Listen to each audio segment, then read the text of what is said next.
তো করম চা পাট, যেখানে করম চা গাছ আছে সেই দিয়ে করম চা খাবো খাবো করছিলাম। এই যে 1 বোতল করম চা, পুরো এতটা ভরবে। আমি বলেছি এতটা, বলছে আরও লাগবে। আমি বলছি হ্যাঁ এতটা ভরে নিয়ে আয়। পুরো বোতলটা ভরবো, তারপরে নিয়ে যাবো। এই বাড়ির লোকেরা যদি কেউ দেখে না, এখানে গাছ কেটে ফেলেছে বলে তাই চোখে পড়লো।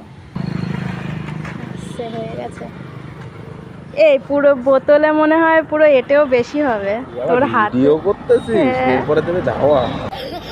তো তোমরা দেখতেই পেলে 2 দিন আগেই আমি এই করম চাগুলো নিয়ে এসেছিলাম।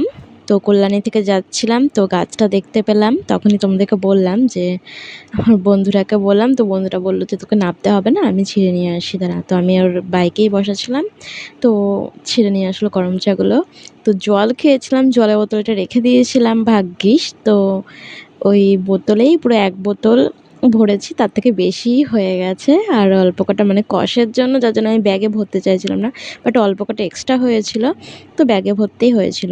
তো এখন দেখো আমি করম চাগুলোকে খাবো। এখন দুপুরবেলা খাওয়া দাওয়া করার পরে আমি করম চাগুলোকে 2 ভাগ করে নিয়েছি। আর ভেতরে যে বীজগুলো, এগুলো না মুখে পড়লে পরে তিতা লাগে, যার জন্য 2 ভাগ করে নেওয়ার পরে এই দেখো। আর আমি কিন্তু ওগুলোকে ভালো করে ধুয়ে তারপরেই আমি একটা প্লাস্টিকে প্যাকিং করে রেখেছিলাম, মানে বাড়িতে আসার পরে বোতলটা কেটে প্লাস্টিকের মধ্যে প্যাকিং করে রেখেছিলাম ধুয়ে টুয়ে।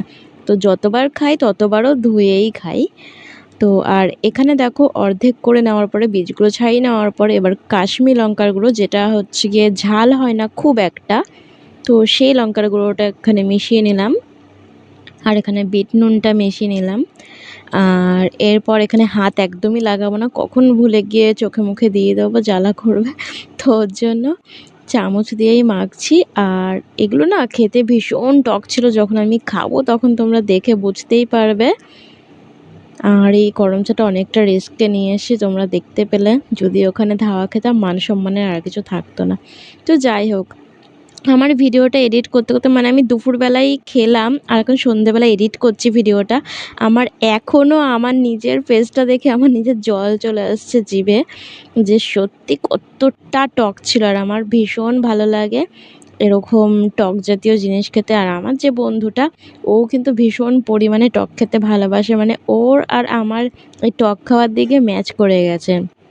তো ওর জন্য আমি কালকে বাড়িতে নিয়ে, মানে থেতো করে এগুলোকে নুন আর লঙ্কার গুঁড়ো মিশিয়ে নিয়ে গেছিলাম। আজকে তো আমি 2 ভাগ করে খেলাম, কালকে আমি থেতো করে নিয়ে গেছিলাম।